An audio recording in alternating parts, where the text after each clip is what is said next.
허리케인 데스크.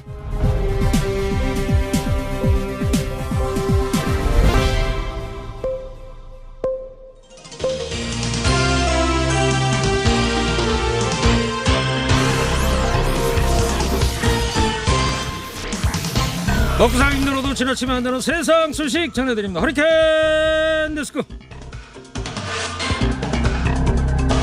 첫 번째 소식입니다. 정부가 수도권의 사회적 거리두기 단계를 1단계에서 1.5단계로 격상하기로 했습니다. 정세균 국무총리는 코로나19 방역이 위기에 직면했다. 특히 국민 절반 이상이 밀집한 수도권 상황이 매우 심각하다. 이같이 밝혔습니다. 이에 따라 서울과 경기는 19일 0시부터, 인천은 23일 0시부터 거리두기 단계를 조정하게 되는데요. 사회적 거리두기가 1.5단계로 격상되면 유흥시설에서는 이용 인원 제한되고 춤추기 등 감염 위험이 높은 활동 금지됩니다. 노래 연습장에서는 음식 섭취 금지되고요. 이용한 룸을 소독해야 합니다. 스포츠 경기는 수용 가능 인원의 30%만 관람할 수 있으며 등교 인원은 3분의 2로 권고됩니다. 정말 끝도 없는 터널을 걸어가는 기분입니다. 한편에서는 코로나 확산세보다 대응이 느린 거 아닌가 걱정 나오고요. 또 다른 한편에서는 이러다가 자영업자 다 죽는다 우리의 목소리 나옵니다. 사람이 살아야 경제도 사는 거 아니겠습니까? 방법 있습니까? 견뎌내야죠.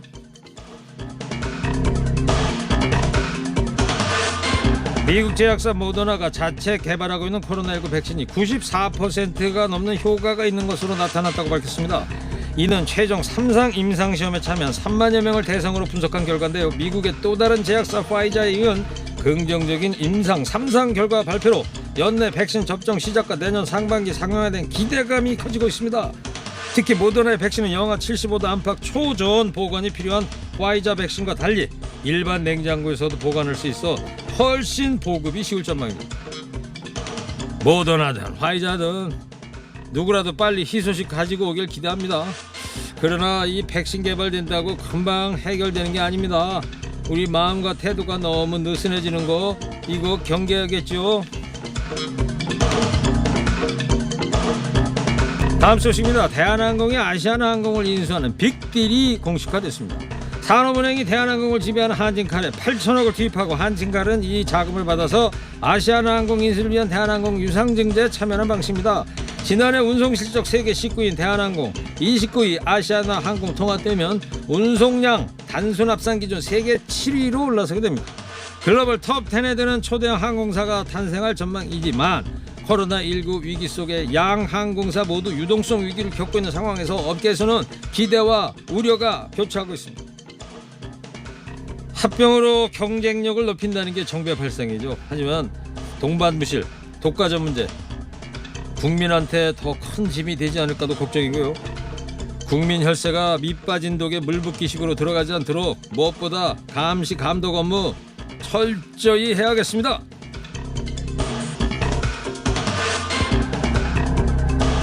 입양된 지 10달 만에 온몸에 멍이 든 채 사망한 16개월 여자아이. 아이가 숨지기 전에 어린이집 선생님이 2번, 소아과 선생님이 또 1번, 3차례나 학대 신고가 있었으나 경찰이 부모의 말만 믿고 아무런 조치도 취하지 않았던 것으로 알려졌는데요. 입양 전까지 아이를 맡아 키웠던 위탁가정과 시민단체가 경찰서를 찾아가서 항의했습니다. 그 목소리 먼저 들어보시죠. 어떤 범죄를 용의자의 말만 듣고 수사를 종결하는가? 양천경찰서는 과연 아동학대 근절에 대한 의지가 있는가? 이들은 건강했던 아이의 죽음을 막지 못한 책임이 경찰에 있다며 주장했는데요. 너무 밝고 건강해서 감기 한 번 걸린 적이 없던 아이였는데 늦게 알아서 너무 미안하고 눈물을 감추지 못했습니다. 경찰은 앞으로 아동학대 신고가 2번 이상 접수되고 아이에게 상처가 있으면 즉시 부모를 분리하겠다는 대책을 뒤늦게 내놨습니다. 항거조차 하지 못하는 아이들이 숱하게 숨진 뒤 비로소 경찰의 새로운 예방 지침이 나왔습니다. 위탁가정에서 지낼 때 사진과 입양 후의 사진 속 아기의 얼굴 표정이 너무 달라서 참 더 안타깝던데요.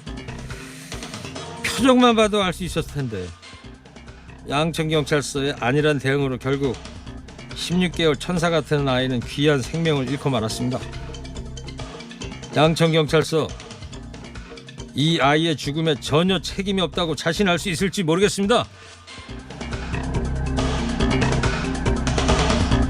마지막 소식입니다. 오늘부터 불법 주정차 차량을 앱으로 신고할 때 서울 스마트 불편 신고 앱을 실행하고 사진만 찍어 보내면 간단히 처리됩니다.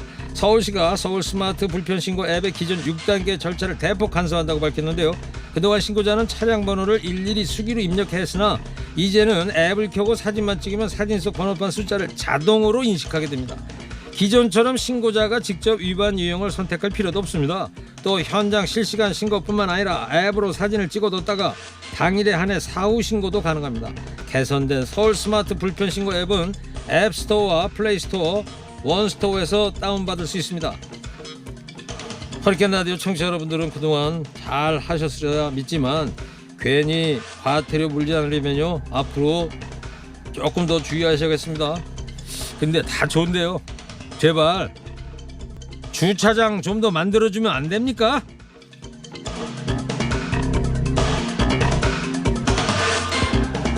오늘 허리케인 데스크 여기까지 하겠습니다. 깨어있는 시민이 됩시다.